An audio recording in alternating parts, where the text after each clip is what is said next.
To love something or love a country, you have to really deal with the reality of it.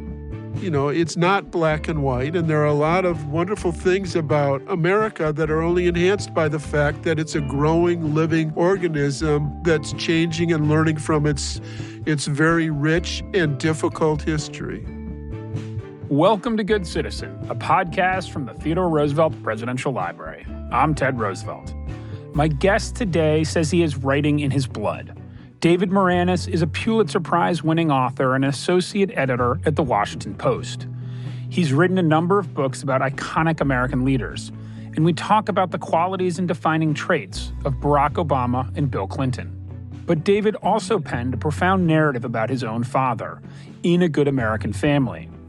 It's the story of his parents' ordeal through McCarthyism, and one that ultimately asks, who decides what it means to be an American? It's a question with resonance today. I'm delighted to bring you this conversation now with David Maraniss.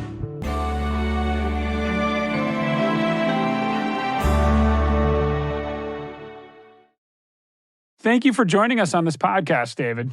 Ted, I'm happy to do this. For those of our listeners who don't know you, let me just start by saying you've been nominated for 5 Pulitzers, you've won 2, you've written 13 books, and you are currently an associate editor for The Washington Post. That is all correct. You know, because of the books that you've written, you have this deep knowledge of a wide range of leaders. And you have also, because of your personal history and one of the books that you wrote, examined what it means to be an American. So in many ways, you're the perfect guest for this podcast. Well, that sounds nice. Thank you. Where I want to start is really on this topic of leadership, which is you've written about major American figures, including Bill Clinton, Barack Obama, Vince Lombardi, Jim Thorpe. I want to understand what draws you to these specific characters. You know, leadership is certainly a part of it, Ted, but that, to be honest, that's not what draws me to them in the first place. I'm always looking for ways to use the drama of either politics or sports to illuminate American history. All of these figures have more in common than you would suspect. They all tend to be, at least those who showed the most leadership, tend to be flexible and fluid and able to adjust to the circumstances around them. Bill Clinton was a protean character. There was a time when he was studying at Georgetown University, and a seminarian there took him out for a beer and a hamburger and said, Bill, you know, you should think about joining the seminary. And he said, well, don't you have to be a Catholic first? You know, he was a Baptist. He was so good at adjusting to the circumstances that they thought he was Catholic. Vince Lombardi, in some ways seeming the opposite. You know, Henry Jordan, one of his players, once said, he treats us all alike like dogs, which was a funny statement, but it wasn't true at all. Lombardi was a master psychologist who knew how to get the best out of everyone around him, and he treated them all differently depending on what made them tick. So that sort of ability to read other people and see what makes them go is a vital characteristic of all the good leaders that I've studied. So you just mentioned 2 key characteristics, a drive and the ability to connect with people. With Barack Obama and Bill Clinton, for example, were there things that were like idiosyncratic to them, something that was unique about their leadership that wasn't a commonality? Yes, very much so. Bill Clinton was an extrovert. You know, he needed people. He fed off people. Barack Obama was the opposite. It's interesting, Ted, you look at those 2 characters, they both came out of fairly similar circumstances. They came out of sort of nowhere, you could say, you know, Hawaii for Obama, and Clinton from Southwest Arkansas. They both came out of dysfunctional families with alcoholic fathers or stepfathers, and they both had to sort of make their way from there, and they did it in completely opposite ways. Bill Clinton sort of, from that background, learned how to compartmentalize and move on no matter what was in front of him and not really deal with it except to go forward from there. Got him all the way to the White House, but it also got him in trouble in the White House because he had not sort of resolved the contradictions in his own character. Obama was the exact opposite. At about age 17, after he left Hawaii and started college, he spent the next 6 years of his life trying to figure himself out. His father was Kenyan, his mother was white American. So he spent a lot of time figuring, what's my role in the world? And sort of receded within himself and emerged from that. And that confidence and sense of who he was helped get him to the White House. And then again got him in trouble in the White House because he wasn't really interested in all of the politicking that goes on in Congress. And his feeling was, if I can figure out the contradictions in my life, why can't all these other people? So, he wasn't really good at that sort of small talk and politicking part of it. And so, two men who made it to the White House in completely different ways, even though they came out of similar circumstances. What's interesting about that is I'm drawn to Obama's speech about race that he gave in his first campaign and was expertly done and was one of the most difficult things to talk about. I mean, you can't even imagine someone doing it today. I think what he was able to bring to that conversation was obviously a sense of self-awareness. There was no question that was in the conversation, but also a sense of vulnerability of this is my experience with race, and this is why it's uncomfortable and difficult for me. And so I guess what I'm leading towards is the power of vulnerability in leadership in contrast to somebody like Bill Clinton, who didn't necessarily show it in a moment when he could have. How does that resonate with you as vulnerability as a leadership trait? You're talking about the Philadelphia speech.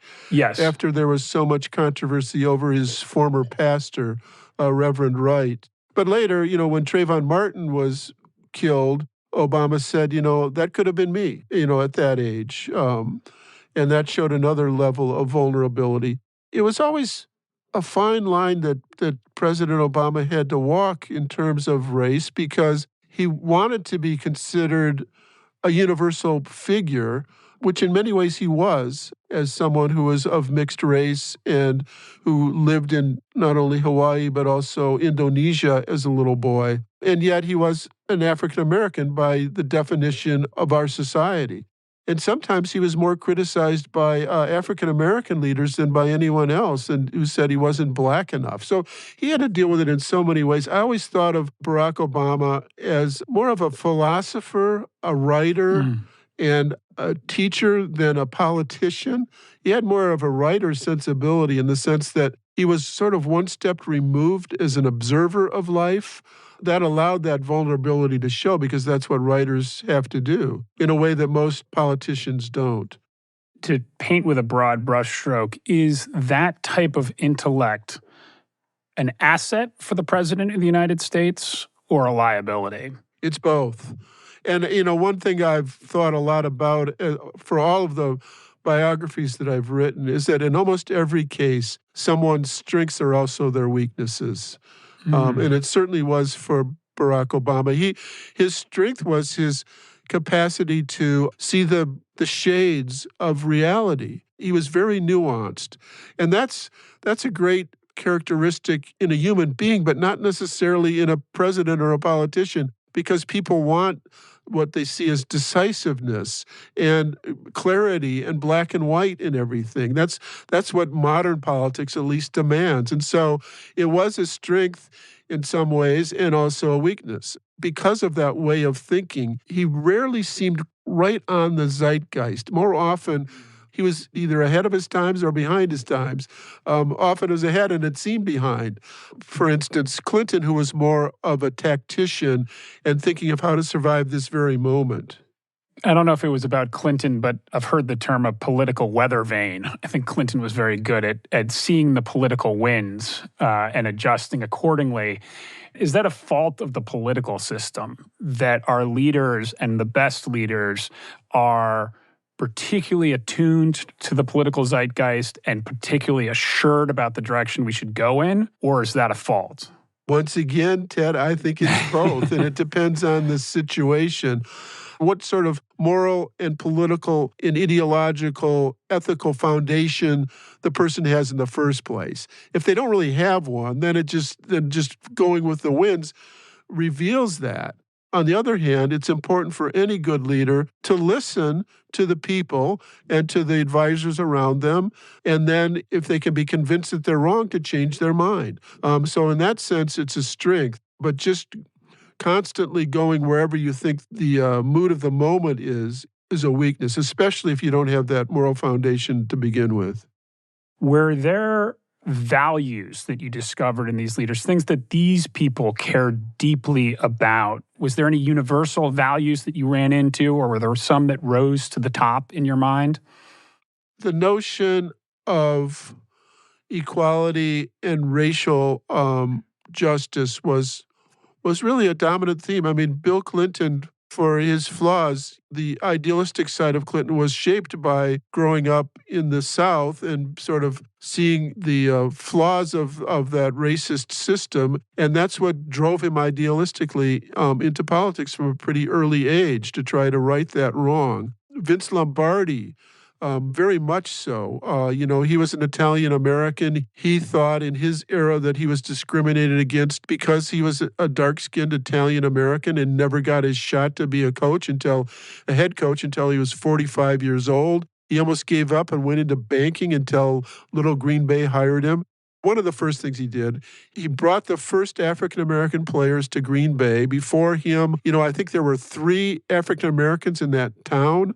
One was the shoeshine man at the Northland Hotel. Lombardi started bringing black players in, and he went to all of the taverns in that city, of which there are thousands, and said, if I hear you discriminating against any of my players, you're off limits for all of them. He was very, very strong on race. Obama obviously had the same urge. So I think that sort of that sense of fairness was in all of them, as it was with Jim Thorpe, who had dealt with a similar but somewhat different situation as a Native American in this country, where when he was coming up, the basic motto of the United States, literally, from the Indian boarding school that he went to, the motto was kill the Indian, save the man. In other words, take away their culture, their religion, their language, cut their hair, make them into little white people as a way of saving them. So all of those figures, I think, dealt with some level of trying to fight against the injustice they saw in the world. Can you talk about Jim Thorpe, why he was such an important character? I mean, I think maybe this is right, but it feels like he's fading a little bit from memory. Jim Thorpe did things that no other athlete had ever done before.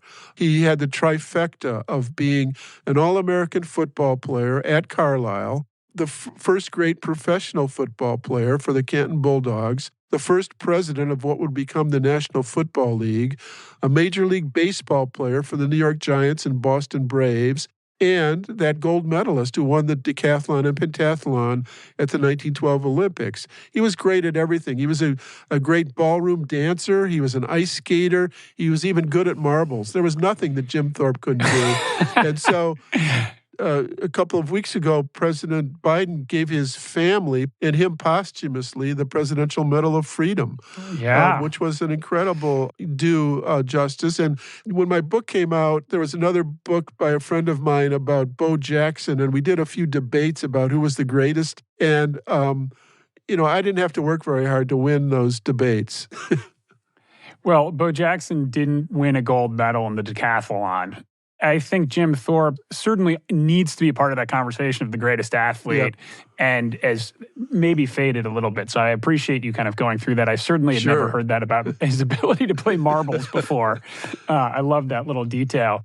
You mentioned equality and racial justice as a theme that was persistent through all 5 of the folks that you wrote books about. And I wonder if that came from your parents. Oh, it absolutely did. It's not just me. My son writes books about sports and social issues, but it all comes down through my father and mother, who believed deeply in racial justice. And, my father taught me never to root for the Boston Red Sox because they were the last major league team to integrate. Just a good policy all around. All right. You would tell stories about 1947, and they lived in Detroit, and they traveled to Chicago to watch Jackie Robinson play for the Dodgers against the Cubs. Yeah, no, it was deeply ingrained in sort of the family ethos. And so it was natural that I absorbed it. I want to talk some more about your father. He was called before the House Un-American Activities Committee in 1952. This was the McCarthy era, and a spy had actually outed your dad, Elliot Maraniss, as a communist in Detroit. And my understanding is that you were 3 at the time. That's right. So you don't have a lived memory of the experience, but after your father died, you went back and wrote a book about it. And I'm really curious about how that experience impacted your family. Oh, well, my parents really didn't talk about it. By the time I became socially, politically conscious, my father was on his way to being a very successful newspaper reporter and then editor in Madison, Wisconsin. He was called before the House Un-American Activities Committee in Detroit in 1952 and immediately fired from his job at the Detroit Times.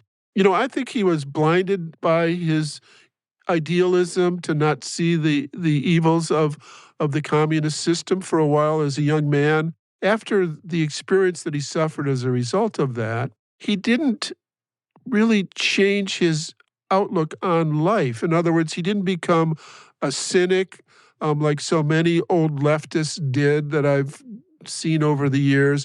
He didn't turn wildly the other way into a rabid anti-communist conservative. He kept his basic liberal perspective and learned from it.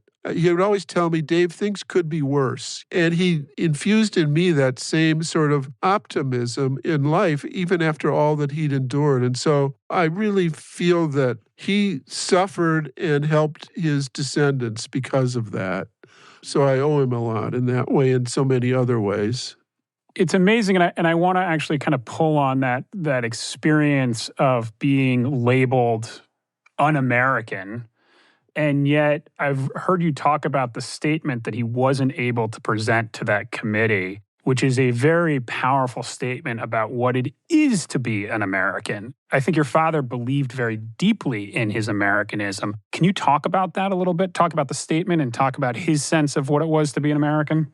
First of all, when I was researching the book, I didn't know what I would find. One of the first things I did was went to the National Archives and found the UAC files on my dad, along with the FBI files. And in those, I found this statement that he had typed up to deliver to the committee, which the chairman of the committee would not let him deliver. I thought I would never find it, but there it was.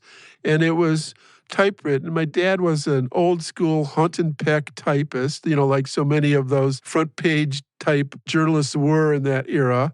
And it was only when I looked at that I was able to sort of finally feel what it must have been like for my father in that moment of crisis for him, the biggest crisis of his life. He was delivering it to the chairman of the House Un-American Activities Committee, John Stevens Wood, who was a segregationist, who had survived in Georgia by winning what was called the white primary in an era when African Americans weren't allowed to vote in the Democratic primary. And this is the man calling my father an un-American. My father, who had fought in World War II, was the commander of an all-black unit at a time when most white officers didn't want to be, in charge of a black unit. And he deeply believed in freedom of speech, freedom of the press, racial justice. And so he challenged the whole notion of what it means to be an American, which is really at the center of my book. I'm really struck by your willingness to go and look at your family's story the way that you did, because I think family stories are very important for creating a sense of self, a sense of character, a sense of history. And when anyone explores it, you set yourself up for, I think, some real challenges to one's own identity that can be very threatening. I guess I'm curious about what that experience was like, that willingness to look at that. I knew I had to do it. I didn't know what I would find. I already knew that there would be parts of the story that would, where I would shake my head and say, what were you guys thinking? My father, as a young radical at the University of Michigan in the late 1930s, was trying to defend the Soviet-Nazi pact because that's what leftists were doing at that moment. And, how could they do that? Even though he was a quite effective and brilliant writer, I disagreed, deeply with what he was saying in some of the editorials he wrote for the Michigan Daily. And so that was somewhat difficult, but I'd learned from writing the other biographies of the politicians and of Lombardi that no human being is a saint. Everybody has flaws. And how do you deal with that? And I found in the end that I came out actually admiring my dad more than I had, even as I saw those parts of him, that I disagreed with. I have to acknowledge, Ted, that I can't write a biography or spend 3 or 4 years with somebody who I find irredeemable. I try to look for the honest appraisal of someone, strengths and weaknesses. And I tried to do that with my own parents. I'm going to ask you a question that I think might be an impossible one to answer. So I'm curious to hear what your thoughts are, given your experience with your father and having been challenged as un-American when in fact he was in many ways holding up ideals that were quite a bit more American than the people that were judging him. Do you have a concept or an idea of what it is to be a good American? Well, I don't think that it has to do with ideology or politics. I think it has to do with believing in democracy, believing in the ability of people to improve their situations, in believing in equality, real equality, and believing in the fact that America was built by people from all over the world, and that's part of of being an American, is to accept that idea that this is a place that accepts everyone. David, I'm struck by this moment in time as well. It feels like the country's at a point where it's, for lack of a better term, evaluating its own family story right now, its own mythology, its own history, and how we think about it. And I wonder if there are any lessons from your experience of kind of exploring these potentially uncomfortable truths that led you to a greater appreciation for your father. Is there something about this moment in our country's history or lessons that maybe you learned in that experience that would apply more broadly to the country and how we view our own history? I think the problem is that we're not willing to come to grips with our history out of fear and out of blindness and ideological blindness. I think that in so many ways, what I deal with, in my books on history and what I think is essential to that is to accept and learn from the mistakes of the past, not to blindly say they didn't happen. I think that that's the crisis of the moment, that we're forgetting history. I don't believe that there are a lot of truths with a capital T. We often have a version of history, and particularly with a country's founding story, its purpose is in many ways to illuminate the values we as a nation share. But in doing so, those founding stories can overlook or gloss over our shortcomings as well. Is there room for a national conversation about the sort of original sin of our history? Does that undermine the founding story's feature of highlighting our values? I've always thought the opposite, that it doesn't threaten it, it enhances it. To love something or love a country, you have to really deal with the reality of it. You're right that there's no capital T truths, but there's a very important theme that I've dealt with in all of my work is to search for the truth or search for the best version of the truth. And we have to keep doing that. You can't have alternate realities. There are certain things that you have to deal with as they happened. The facts matter. It's not black and white, and there are a lot of wonderful things about America that are only enhanced by the fact that it's a growing, living organism that's changing and learning from its very rich and difficult history. You once said that journalism is in your blood. You're the son of a newspaper man. You're an associate editor at the Washington Post. I'm curious what your assessment of the state of the Fourth Estate is today. Well, I'm not sure there is a fourth estate in the way that there used to be. It's so different today. For better and worse, everybody thinks they're a source of information. I mean, in the old days, there was too much of a closed shop. There were, three networks and a lot of newspapers with various voices, but that was about it. And now with the internet, it's opened it up to everybody. I think there's always been disinformation, but it's allowed for the easier spread of it to millions of people very quickly. So that's a danger. I can really only speak for two things. One is that humans have always understood themselves through story, and that it's important to always, as a journalist, search for the best version of truth you can find, wherever that takes you. And as long as those two tenets hold, then it doesn't matter as much what the platforms are. In other words, they're not going to be paper newspapers when my grandchildren are in their 40s and 50s. It's just not going to happen. In the future, it'll be some other platforms that we don't even know about now. But that's okay as long as those two other things hold, that we're understanding ourselves through story and we're searching for the truth. We ask everybody on this podcast two questions. The first one is, what is an action that you'd encourage our listeners to take? I'm not a preacher, Ted. So I don't want to say anything sort of that sounds like I know what the answers to life are. But I think that the most important thing that I've learned out of life is that you have to keep being curious and keep wanting to learn things and don't become cynical. There's so many amazing things in this world to learn about and to see, and just being open to life. The second question we ask everybody is there an organization that you think's doing great work that you would encourage listeners to take a look at, to support, to get involved with? There are so many organizations that I think are working hard to make this world a better place, whether it's Doctors Without Borders, concept that I believe in deeply. And it's tragic to see sometimes doctors getting killed and caught up in the ugliness of this world. Any organization that is working to improve the situation for all of humankind is what I believe in.